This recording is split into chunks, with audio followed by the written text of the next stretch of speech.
Hi everyone, this is Meenu बुधवार, your mathematics teacher. बेटा start करते हैं आज आईसीएसई क्लास 6 का सुपर मैथ स्टार का चैप्टर नंबर 17 डाटा हैंडलिंग। ठीक है, तो डाटा हैंडलिंग की कुछ इंपॉर्टेंट टर्म्स हैं, पहले इनके बारे में देखो, थोड़ी सी इंट्रोडक्शन हो जाएगी आपकी डाटा हैंडलिंग में कौन कौन सी टर्म्स आने वाली हैं। तो सबसे पहली टर्म आएगी आपकी डाटा। डाटा क्या है? कलेक्शन ऑफ नंबर्स और numerical facts.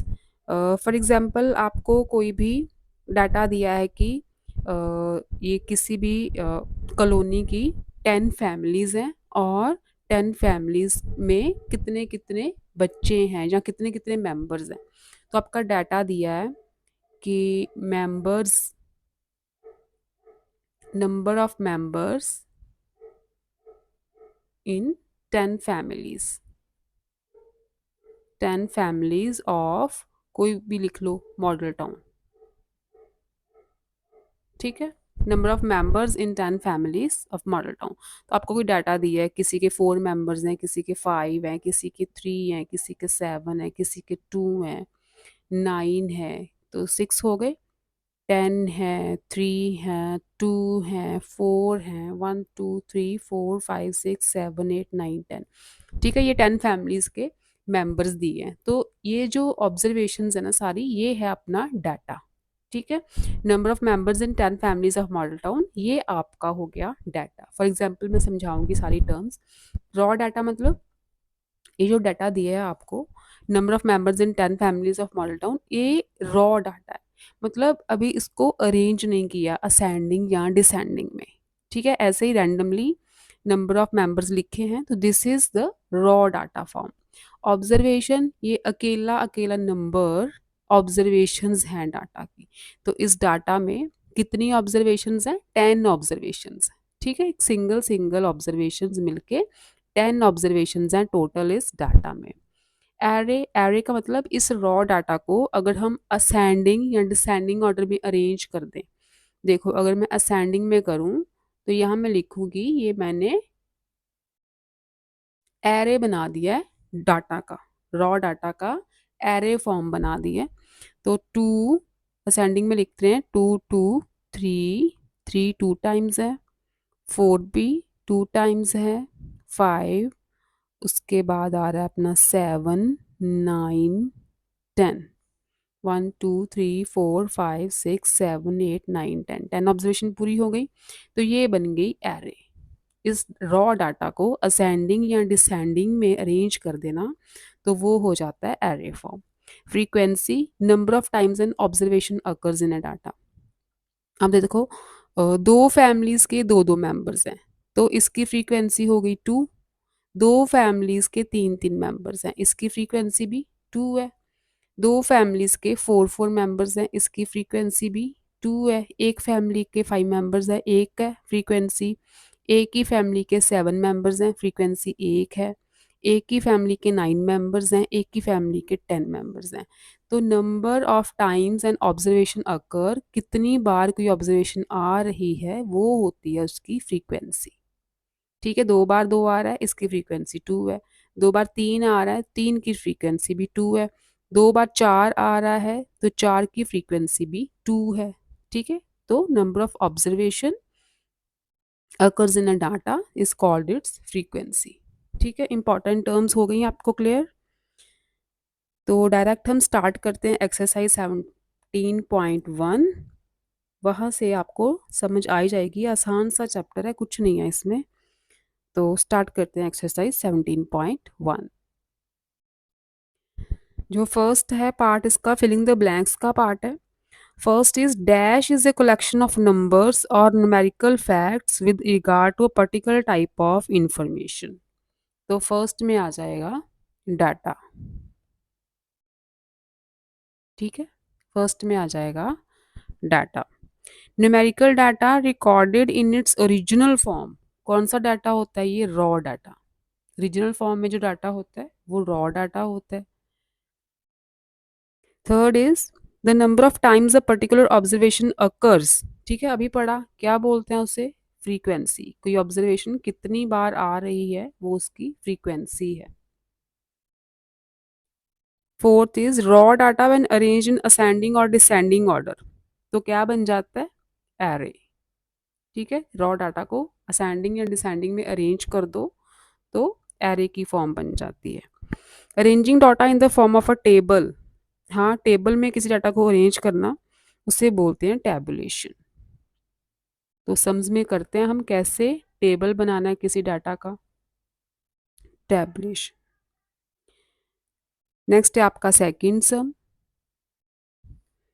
Second is the ages in years of 25 students of class 6th were recorded as follows। ठीक है, क्लास 6 के 25 स्टूडेंट्स की एजेस दी हुई हैं आपको। Arrange the data in the tabular form using tally marks. तो data को arrange करना है टेबुलर फॉर्म में, मतलब टेबल बनाना है इस डाटा का। तो देखो टेबल कैसे बनाना है। आपको एजेस दी हैं तो यहाँ पे एक एजेस का कॉलम डाल दो। ठीक है, नेक्स्ट कॉलम आएगा टैली मार्क्स का। वो मैं बताती हूँ आपको क्या होते हैं टैली मार्क्स। और नेक्स्ट आएगा आपका number of students. Number of students मतलब फ्रीक्वेंसी, इसे हम बोलते हैं फ्रीक्वेंसी, एफ से डिनोट करते हैं इसे। ठीक है, टेबुलर फॉर्म में कैसा डाटा को अरेंज करना है। एजेस देखो, सबसे छोटी एज 10 ईयर्स की है ना, उसके बाद 11 की एज है, बच्चों की 12 वाले भी बच्चे हैं, और 13 वाला है क्या, 13 वाला भी है, और 14 वाला भी है। 10 से लेके 14 तक की एजेस हैं पूरे डाटा में। अब देखो जो 10 की एजेस वाले बच्चे हैं, 10 एज वाले 10 ईयर्स वाले बच्चे कितने हैं, मतलब कितनी बार 10 आया है डाटा में, वो काउंट करो आप। 1 2 3 4 5 6 7 8, 8 टाइम्स 10 आया ना। तो टैली मार्क्स लगाते हैं, लाइंस लगाते हैं ऐसे 1 2 3 4, मैक्सिमम 4 लाइंस लगानी है ऐसे सीधी, फिफ्थ लाइन ऐसे डायगनली।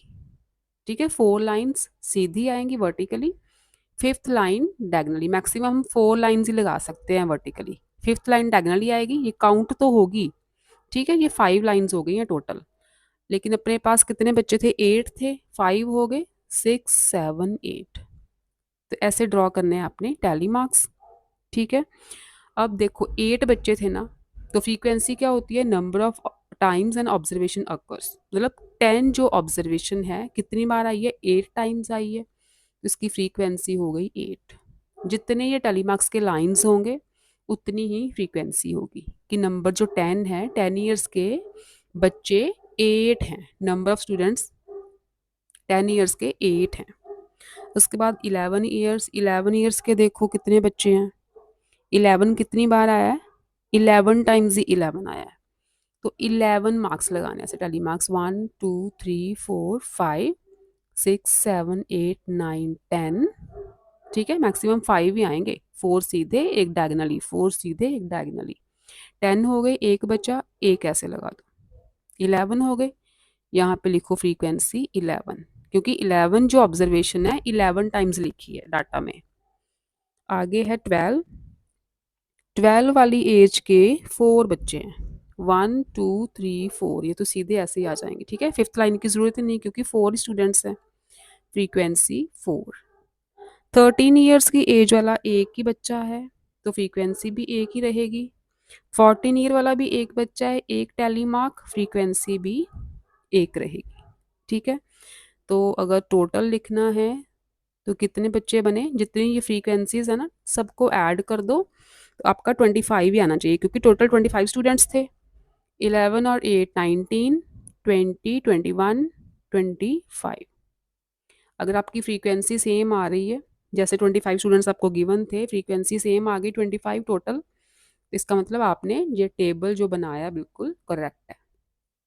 ठीक, एजेस लिखेंगे, कितनी बार ये ऑब्जर्वेशन रिपीट हुई है उसी हिसाब से हम टैली मार्क्स लगाएंगे। मैक्सिमम 4 लगाने हैं सीधे, फिफ्थ डायगनली आएगा, उसके बाद नेक्स्ट वाले। ठीक, और जितने टैली मार्क्स हैं उतना ही यहाँ पे फ्रीक्वेंसी आएगी। कितनी बार नंबर 10 आया, 8 टाइम्स आया, कितनी बार 11 नंबर आया, 11 टाइम्स आया, कितनी बार 12 नंबर आया, 4 टाइम्स आया ऑब्जर्वेशंस में। ठीक है, तो ये हो जाएंगे फ्रीक्वेंसी। फ्रीक्वेंसी को टोटल करके आप लिख दो, this is called the tabular form of the data. ठीक है, ये हो गई डाटा का टेबुलर फॉर्म, टेबल की फॉर्म में बन गया ना एक, जिसे हम बोलेंगे tabular form of the data. Next देखो third sum, the masses of the new born babies in kilogram in hospital on a particular day are as follows. ठीक है, न्यू बॉर्न बेबीज हैं और उनके वेट दिए हैं, मासेस दिए हैं। तो टेबुलर फॉर्म बनानी, rearrange the masses in the descending order. First part देखो, rearrange the masses in descending order. Descending order में पहले रीअरेंज करो, तो यहाँ पे लिख देते हैं descending order, descending order of masses. ठीक है, मतलब सबसे बड़ा पहले आएगा डिसेंडिंग में, सबसे बड़ा, सबसे ज़्यादा जिसका मास है वो पहले आएगा। तो सबसे ज़्यादा 3.1 है, देन 3.0, उसके बाद 2.9 वाले दो बेबीज़ हैं, देन 2.8 वाले भी दो बेबीज़ हैं, 2.7 वाले भी टू बेबीज़, 2.6 वाला एक है, 2.5 वाले भी टू बेबीज़ हैं, देन 2.4 एक ही है, 2.3, 2.2, सबसे कम मास वाला 2.1। ठीक है, डिसेंडिंग ऑर्डर में पूरा हो गया अरेंज। उसके बाद सेकंड फॉर्म में prepare a frequency distribution table. Table बनाना है, तो यहाँ पे आ जाएगा मास इन केजी, मास का कॉलम, देन टैली मार्क्स, ये टैली मार्क्स का कॉलम, उसके बाद number of babies, that is frequency बोलते हैं जिसे, कितनी बार ये ऑब्जर्वेशन आई है इसमें ये आएगा frequency, F C D note करते हैं। ठीक है, ये टेबल बन गया। अब देखो सबसे मास ज़्यादा 3.1 है, डिसेंडिंग में है तो टेबल भी ऐसे बनाना, डिसेंडिंग में 3.1, 3.1 वाला एक ही बेबी है, फ्रीक्वेंसी भी एक आएगी। 3.0 वाला एक ही बेबी है, फ्रीक्वेंसी एक ही आएगी। 2.9 वाले टू बेबीज हैं, फ्रीक्वेंसी भी टू आएगी, सॉरी यहाँ पे टैली मार्क्स। ठीक है, 2.8 वाले भी टू बेबीज हैं, two tally marks, frequency to.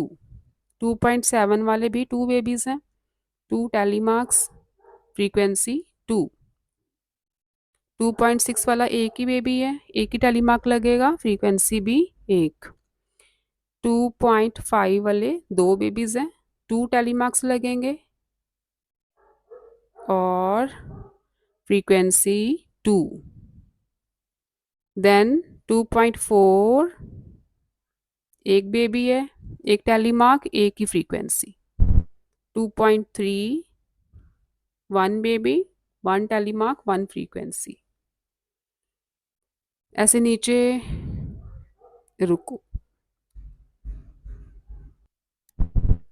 Next देखो 2.2 मास वाला one baby, one frequency. 2.1 one baby, one frequency. ठीक है, टेबल हो गया कंप्लीट।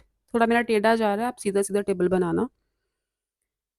आगे पूछा है third part, determine the highest mass. अब हाईएस्ट मार्क्स मास कौन सा है, 3.1, तो थर्ड का आंसर आ जाएगा 3.1 kg, हाईएस्ट मास है।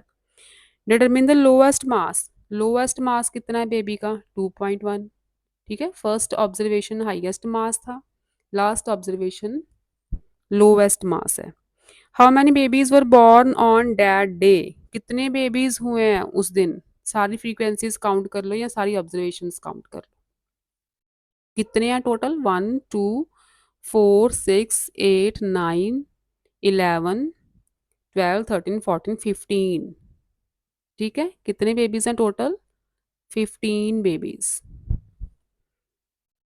How many babies weight below 2.5 kg, 2.5 kg के नीचे जिनका वेट है, कितने बेबीज हैं 2.5 kg के नीचे, ये फोर फोर बचे, फोर बेबीज जिनका जो वेट है 2.5 के नीचे नीचे कम है।